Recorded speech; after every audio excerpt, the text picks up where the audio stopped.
This tutorial is to make a paper mache animal helmet. For this project, you will need some flour and water mixed in a bowl so that it's a consistency of paste, like that. It's about 50% flour, 50% water. You'll need a balloon, preferably round-shaped balloon after it's blown up, a pair of scissors, some strong tape, some paper strips. I cut these about 1 inch width by about 11 inches in length. You'll need quite a few of these. I'm not sure how many. You could probably use maybe like 10 or 12 sheets of paper and then cut it into strips like this. Okay. So what you want to do first is you want to blow up the balloon. So I'm going to do that first, and I like to stretch out the balloon a little bit before I blow it up. I find that it's a little bit easier to blow it up.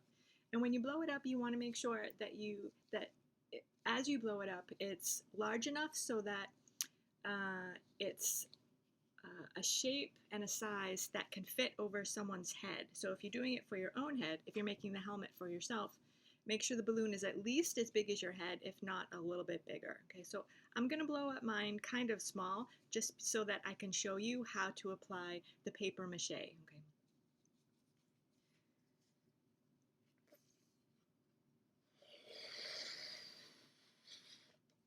So I'm only going to blow it up about that big. That's way too small for anyone's head, even a child's head. So you want to make sure that you blow it up a lot bigger than this, at least as big as your head, so that the helmet will fit comfortably over your head and your face. Okay. So once you have it blown up, you're just going to go ahead and tie just a normal knot in the balloon. I'm going to use the strong tape to tape the balloon down to my table. As you apply the paper mache strips, you'll find that the balloon likes to move around a lot. And you don't want that. You want it to stay on the table so that you don't get the paste like on the floor or anywhere that you don't want it. Right? All right, so once you have your balloon taped down, you're going to take one of your paper strips that you cut with scissors. You're going to dip it into your paste. Make sure you get paste on both sides of the paper. Use your fingers to take off the excess paste. You don't want it too wet or too goopy because then it won't dry. So just go ahead and start putting the strips all over the entire balloon. And you want to do at least two layers of paper on your balloon. You want the layers to be thick like that so that when you pop the balloon, after the paste is dry, you're going to pop the balloon, and you want the paper to retain the shape of the balloon, even though the balloon won't be there anymore. So in order to do that, you need at least 2 layers. You can do 3 if you feel like it, but I like to do 2.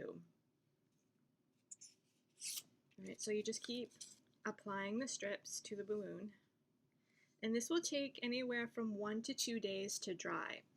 So I would just keep going and cover the whole thing. You don't have to cover the opening of the balloon down here. That's okay. All right, so I'm going to wipe off my hands real quick, and I'm going to show you a balloon that I already put the paper mache on, and it's already dry. So I'm going to move these things out of the way first. Okay,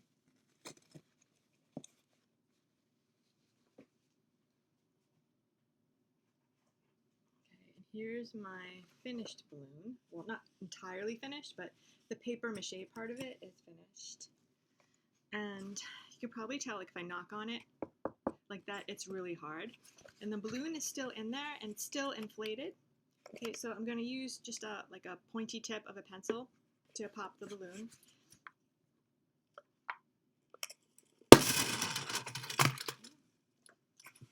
So now I did enough layers because it didn't collapse, right? So the balloon is still stuck in there, and that's okay. So what you want to do next is you're going to cut this shape so that there's a large enough opening down here at the bottom so that a person can get their head inside there. So I like to use a pencil just to kind of mark where I'm going to cut it. So I'm going to try like about here and just make the mark all the way around. It doesn't have to be a perfect line, and it doesn't have to be cut perfectly either.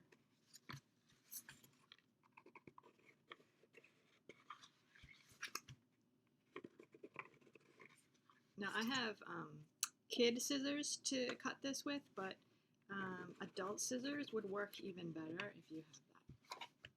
You could also use an X-Acto knife, but be very careful, because using the X-Acto knife can also make your project collapse because there's a lot of pressure from the knife when you push on it. So I'm going to start cutting from right here where there's already a hole. I'm going to cut from here up to my line and then go around the line.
Okay, we don't need this piece that we cut off, so just put that aside, and my balloon's still in there, don't need that.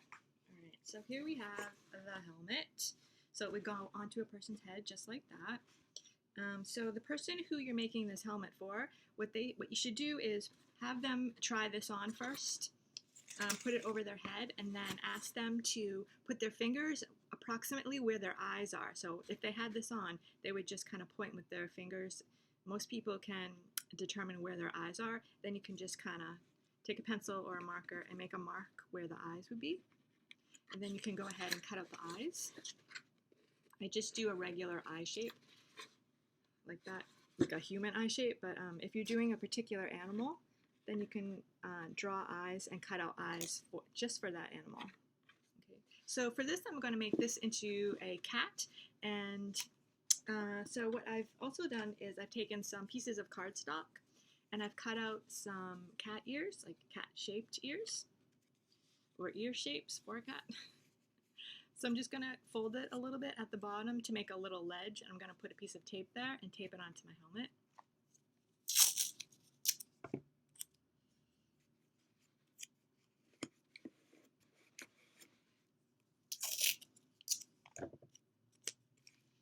You can use anything to attach the ears. I mean, if you have hot glue and that's more convenient for you, then use that. I just happen to have tape. So I'm going to fold it again at the bottom, make a little ledge. And that's where I put the tape.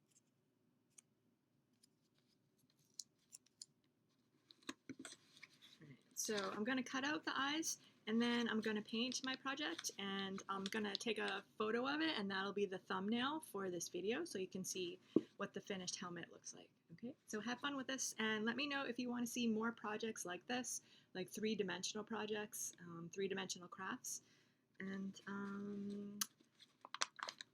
see you in the next video.